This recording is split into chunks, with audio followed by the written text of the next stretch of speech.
마가복음 11장. 그들이 예루살렘에 가까이 와서 올리브산 근처 벳바게와 베다니에 이르렀을 때 예수께서 제자 2명을 보내시며 말씀하셨습니다. 저기 보이는 마을로 들어가라. 그곳에 들어가 보면 아직 아무도 탄 적이 없는 새끼 나귀 하나가 메어 있을 것이다. 그 나귀를 풀어서 이리로 끌고 와라. 만약 누가 왜 그러느냐고 물으면 주께서 필요하시니 쓰고 제자리에 갖다 놓겠다고 하라. 그들이 가서 보니 길거리 어느 문 앞에 새끼 나귀가 메어 있었습니다. 그들이 나귀를 풀고 있는데 거기 서 있던 사람들이 물었습니다. 뭐라는 것이오? 왜 나귀를 풀고 있소? 그들이 예수께서 알려주신 대로 대답하자 그 사람들이 허락해 주었습니다. 그들이 나귀를 예수께 끌고 와서 자기들의 겉옷을 그 위에 얹어 드리자 예수께서 나귀를 타셨습니다. 많은 사람들이 길 위에 겉옷을 깔아드렸고 또 어떤 사람들은 들에서 나뭇가지를 꺾어와 길에 깔기도 했습니다. 앞서가는 사람들과 뒤따르는 사람들이 외쳤습니다. 호산나, 복이 있으리로다. 주의 이름으로 오시는 분이여, 복이 있도다. 다가오는 우리 조상 다윗의 나라여, 지극히 높은 곳에서 호산나. 예수께서 예루살렘에 도착하시자 성전으로 들어가셨습니다. 예수께서는 모든 것을 둘러보시고는 이미 날이 저물었으므로 12 제자들과 함께 베다니로 나가셨습니다. 이튿날 베다니를 떠나시려는데 예수께서 배가 고프셨습니다. 예수께서 멀리 잎이 무성한 무화과 나무를 보시고는 열매가 있을까 해서 가보셨습니다. 가까이 다가가 보시니 잎만 무성할 뿐 무화과 열매는 없었습니다. 무화과 철이 아니었기 때문입니다. 예수께서 그 나무에게 말씀하셨습니다. 이제부터 어느 누구도 내 열매를 따먹지 못할 것이다. 예수의 제자들도 이 말씀을 들었습니다. 예루살렘에 도착하시자마자 예수께서 성전으로 들어가 거기서 장사하던 사람들을 내쫓기 시작하셨습니다. 예수께서는 돈 바꿔주는 사람들의 상과 비둘기를 파는 사람들의 의자를 둘러엎으셨습니다. 그리고 어느 누구라도 장사할 물건들을 들고 성전 안으로 지나다니지 못하게 하셨습니다. 그리고 예수께서 사람들을 가르치시며 말씀하셨습니다. 내 집은 모든 민족들이 기도하는 집이라 불릴 것이다. 라고 성경에 기록되어 있지 않느냐. 그런데 너희는 이곳을 강도 소굴로 만들고 말았다. 이 말을 듣고 난 대제사장들과 율법학자들은 예수를 죽일 방도를 궁리하기 시작했습니다. 그들은 모두 사람들이 예수의 가르침에 놀라는 것을 보고 예수를 두려워했던 것입니다. 저녁이 되자 예수와 제자들은 성 밖으로 나갔습니다. 이튿날 아침 예수와 제자들이 지나가다 뿌리째 말라버린 무화과 나무를 보았습니다. 베드로는 생각이 나서 예수께 말했습니다. 선생님, 보십시오. 저주하셨던 무화과 나무가 말라버렸습니다. 예수께서 대답하셨습니다. 하나님을 믿어라. 내가 너희에게 진실로 말한다. 누구든지 저 산에서 들려서 바다에 빠져라 하고 마음에 의심하지 않고 말한 대로 될 줄 믿으면 그대로 이루어질 것이다. 그러므로 내가 너희에게 말한다. 무엇이든지 너희가 기도하고 간구하는 것은 이미 받은 줄로 믿으라. 그러면 너희에게 그대로 이루어질 것이다. 서서 기도할 때에 어떤 사람과 등진 일이 있다면 그 사람을 용서해 주라. 그러면 하늘에 계신 너희 아버지께서도 너희 죄를 용서해 주실 것이다. 그들이 다시 예루살렘으로 들어갔습니다. 예수께서 성전을 거닐고 계시는데 대제사장들과 율법학자들과 장로들이 다가와서 물었습니다. 당신이 무슨 권세로 이런 일을 하는 것이요? 누가 이런 권세를 주었어? 예수께서 대답하셨습니다. 나도 한 가지 물어보겠다. 대답해보라. 그러면 내가 무슨 권세로 이런 일을 행하는지 말해주겠다. 요한의 세례가 하늘로부터 왔느냐, 사람으로부터 왔느냐, 말해보라. 그들은 자기들끼리 의논하며 말했습니다. 만약 우리가 하늘나라로부터 왔다라고 하면 저 사람이 그러면 왜 요한을 믿지 않았느냐라고 할 것이다. 그렇다고 해서 사람으로부터 왔다라고 할 수도 없지 않는가. 많은 사람들이 요한을 진정한 예언자로 믿고 있었기 때문에 그들은 백성들이 두려웠던 것입니다. 그래서 그들은 예수께 잘 모르겠소 라고 대답했습니다. 예수님께서 말씀하셨습니다. 그렇다면 나도 무슨 권세로 이런 일을 하는지 너희에게 말하지 않겠다.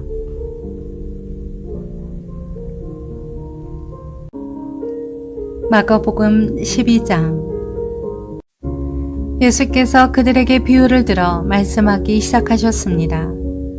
어떤 사람이 포도원을 하나 만들어 울타리를 치고 땅을 파서 포도즙 짜는 틀자리를 만들고 망대를 세웠다.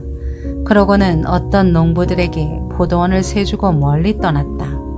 수확할 때가 되자 주인은 포도원에서 난 소출 가운데 얼마를 받아오라고 종을 농부들에게 보냈다. 그런데 그들은 그 종을 잡아다가 때리고는 빈손으로 돌려보냈다. 그러자 주인은 그들에게 다른 종을 보냈다. 그러나 그들은 그 종의 머리를 때리고 모욕했다. 주인은 또 다른 종을 보냈지만 그들은 그 종을 죽여버렸다. 그러고 나서도 주인은 계속해서 다른 종들을 많이 보냈는데 농부들은 그 종들을 때리고 더러는 죽이기도 했다. 주인에게는 이제 단 한 사람, 바로 사랑하는 자기 아들이 남아 있었다. 그는 마지막으로 아들을 보내면서 그들이 내 아들은 존중하겠지라고 말했다. 그러나 농부들은 자기들끼리 수군거렸다. 이 사람은 상속자다. 가서 그를 죽이자. 그러면 그 유산은 우리 차지가 될 것이다. 그리하여 농부들은 아들을 데려다가 죽이고 포도원 밖으로 내던져 버렸다. 이렇게 되면 포도원 주인이 어떻게 하겠느냐? 그가 와서 그 농부들을 죽이고 다른 사람들에게 포도원을 줄 것이다. 너희는 성경에서 이런 말씀을 읽어보지 못했느냐? 건축자들이 버린 돌이 집 모퉁이의 머릿돌이 됐다. 주께서 이렇게 하셨으니 우리 눈에 놀랍게 보일 뿐이다.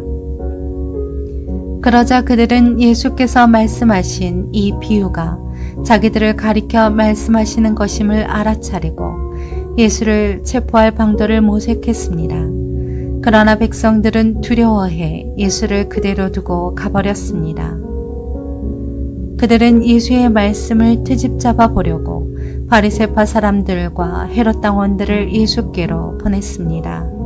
그들이 예수께 다가와 말했습니다. 선생님, 우리는 선생님을 참된 분으로 알고 있습니다. 선생님은 사람을 겉으로 판단하지 않기 때문에 사람으로 인해 동요되지 않고 하나님의 진리를 잠되게 가르치신다고 들었습니다. 그런데 우리가 가이사에게 세금을 내는 것이 옳습니까? 옳지 않습니까? 우리가 세금을 내야 합니까? 내지 말아야 합니까? 예수께서는 위선적인 그들의 속셈을 다 아시고 말씀하셨습니다. 왜 너희가 나를 시험하느냐? 데나리온 동전 하나를 가져와 내게 보이라. 그들이 동전 하나를 가져오자 예수께서 그들에게 물으셨습니다. 동전에 있는 얼굴과 새겨진 글자가 누구의 것이냐? 그들은 가이사의 것입니다. 하고 대답했습니다. 그러자 예수께서 그들에게 말씀하셨습니다. 가이사의 것은 가이사에게 바치고 하나님의 것은 하나님께 바치라. 그들은 예수께 몹시 감탄했습니다. 부활이 없다고 주장하는 사두개파 사람들이 예수께 와서 물었습니다. 선생님, 우리가 모세를 우리를 위해 쓰기를 만약 형이 자식 없이 아내만 남겨놓고 죽으면 동생이 그 형수와 결혼해서 형의 대를 이을 자식을 낳아야 한다고 했습니다. 그런데 7 형제들이 있었습니다. 첫째가 결혼을 했는데 자식 없이 죽었습니다. 둘째가 그 형수와 결혼을 했는데 그도 역시 자식 없이 죽었습니다. 셋째도 마찬가지였습니다. 그렇게 7 형제 모두가 자식 없이 죽었고 결국 그 여자도 죽었습니다. 7 형제들이 다 이 여자와 결혼을 했으니 부활할 때 이 여자는 누구의 아내가 되겠습니까? 예수께서 대답하셨습니다. 너희가 성경도 모르고 하나님의 능력도 몰라서 그렇게 잘못 생각하는 것이 아니냐. 죽은 사람들이 살아날 때에는 시집도 가지 않고 장가도 가는 일이 없다. 그들은 마치 하늘에 있는 천사들 같이 될 것이다. 죽은 사람의 부활에 대해서는 모세의 책에 가시떨기 나무가 나오는 곳에서 하나님께서 모세에게 말씀하시기를 나는 아브라함의 하나님, 이삭의 하나님, 야곱의 하나님이다 하신 것을 읽어보지 못했느냐. 하나님께서는 죽은 사람들의 하나님이 아니라 살아있는 사람들의 하나님이시다. 너희가 크게 잘못 생각하고 있다. 율법 학자들 가운데 한 사람이 와서 그들이 논쟁하는 것을 들었습니다. 예수께서 그들에게 대답을 잘하시는 것을 보고 예수께 물었습니다. 모든 계명들 가운데 어떤 것이 가장 중요한 계명입니까? 예수께서 대답하셨습니다. 첫째로 중요한 계명은 이것이다. 이스라엘아 들으라. 주 우리 하나님은 오직 한 분이시다. 내 마음과 내 목숨과 내 뜻과 내 힘을 다해 주 내 하나님을 사랑하라 하는 것이고, 두 번째로 중요한 것은 이것이다. 내 이웃을 내 몸과 같이 사랑하라 하는 것이다. 이것보다 더 중요한 계명은 없다. 그들이 대답했습니다. 선생님, 옳은 말씀입니다. 하나님은 오직 한 분이시고 하나님 한 분 외에는 다른 신이 없다는 말씀이 옳습니다.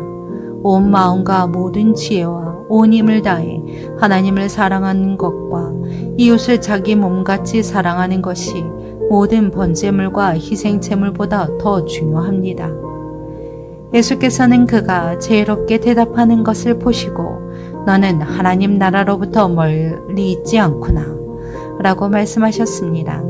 그 뒤로는 감히 예수께 더 묻는 사람이 없었습니다.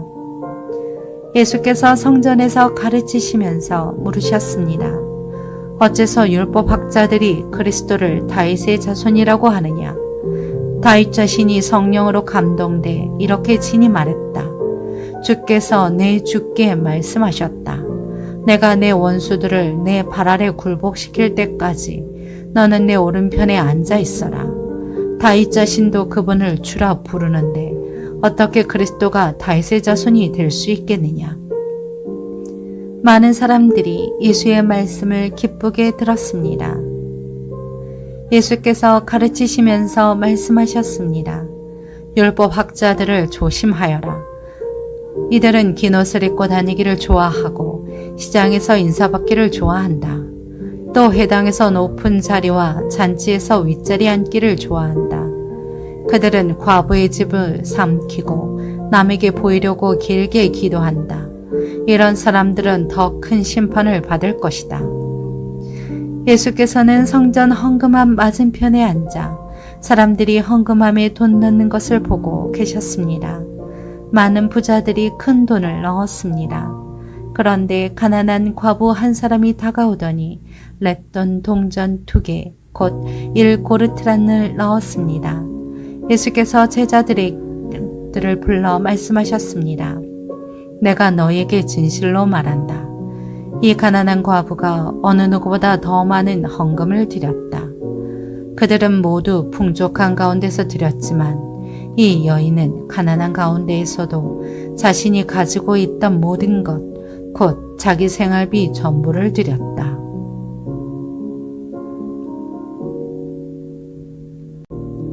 마가복음 13장. 예수께서 성전을 떠나실 때 제자들 가운데 한 사람이 말했습니다. 선생님, 저것 좀 보십시오. 저 큰 돌들 하며 웅장한 건물 좀 보십시오. 예수께서 그들에게 말씀하셨습니다. 이 훌륭한 건물들을 보느냐? 여기 있는 돌 하나도 그냥 쌓여있지 않고 하나같이 모두 무너질 것이다. 예수께서 성전 맞은편 올리브산에 앉아 계실 때에 베드로와 야고보와 요한과 안드레가 따로 나와 예수께 물었습니다. 말씀해 주십시오. 그런 일이 언제 일어납니까? 그런 일이 다 이루어질 무렵에는 어떤 징조가 있겠습니까? 예수께서 대답하셨습니다. 어느 누구에게도 현혹되지 않도록 조심하라. 많은 사람들이 내 이름으로 와서 내가 바로 그다라고 하며 많은 사람들을 속일 것이다. 전쟁이 일어난 소식과 소문이 들려도 놀라지 말라. 그런 일은 반드시 일어나야 하지만 아직 마지막은 아니다. 민족과 민족이 서로 대항이 일어나고 나라와 나라가 서로 대항이 일어날 것이다. 곳곳에서 지진이 일어나고 기근이 들 것이다. 그러나 이런 일은 해산하는 고통의 시작일 뿐이다. 너희는 정신을 바짝 차려야 한다. 너희는 법정에 넘겨지고 회당에서 매질당할 것이다. 그리고 나로 인해 왕과 총독들 앞에 서서 그들에게 증언하게 될 것이다. 먼저 복음이 세상 모든 민족에게 전해져야 한다. 너희가 붙잡혀가서 재판을 받게 될 때 무슨 말을 할지 미리 걱정하지 말라. 때에 맞게 너희에게 주시는 말만 하면 된다. 말하는 분은 너희가 아니라 성령이시다. 형제가 형제를, 아버지가 자식을 배신해 죽게 내어줄 것이다. 자식들이 부모를 배역해 죽게 만들 것이다. 모든 사람들이 나로 인해 너희를 미워할 것이다. 그러나 끝까지 견디는 사람은 구원받을 것이다. 멸망하게 하는 가증한 것이 있어서는 안 될 곳에 서 있는 것을 보면 읽는 사람은 깨달아라. 유대에 있는 사람들은 산으로 도망가라. 자기 집 지붕 위에 있는 사람은 거기서 내려오지 말고 물건을 가지러 집 안으로 들어가지 마라. 들에 있는 사람은 겉옷을 가지러 돌아가지 마라. 임신한 여인들이나 젖먹이는 어머니들에게는 그날들이 얼마나 끔찍할지 모른다. 이런 일이 겨울에 닥치지 않도록 기도하라. 그때가 환난의 날들이 될 것이기 때문이다. 이와 같은 환난은 태초에 하나님께서 세상을 창조하신 이후 지금까지 없었고 또 앞으로도 없을 것이다. 주께서 그날들을 줄여주시지 않았더라면 아무도 살아남지 못할 것이다. 그러나 주께서는 자신이 택하신 사람들을 위해 그날들을 줄여주셨다. 그때 누가 너희에게 보라 여기 그리스도가 있다. 보라 그리스도가 저기 있다라고 해도 믿지 말라. 가짜 그리스도가 가짜 예언자들이 나타나 표적과 기사를 보이면서 가능한 한 택함받은 사람들까지도 미혹할 것이다. 그러므로 정신을 바짝 차리라. 그때가 오기 전에 이 모든 것을 너희에게 미리 일러두는 것이다. 그러나 환란이 지나가면 해가 어두워지고 달이 빛을 내지 않을 것이며 별들이 하늘에서 떨어지고 하늘의 세력들이 무너질 것이다. 그때 사람들은 인자가 권능과 영광 가운데 구름을 타고 오는 것을 볼 것이다. 그때 인자가 전사들을 보내 택함받은 사람들을 땅 끝에서 하늘 끝까지 사방에서 모을 것이다. 무화과 나무를 보고 배우라.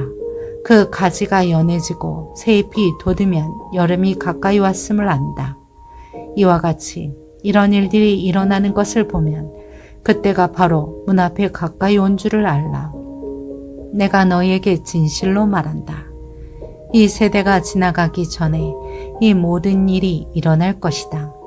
하늘과 땅은 없어질지라도 내가 한 말들은 결코 없어지지 않을 것이다. 그 날짜와 그 시각은 아무도 모른다. 하늘의 전사들도 모르고 아들도 모른다. 오직 아버지만 아신다. 정신을 바짝 차리라. 항상 깨어 있으라.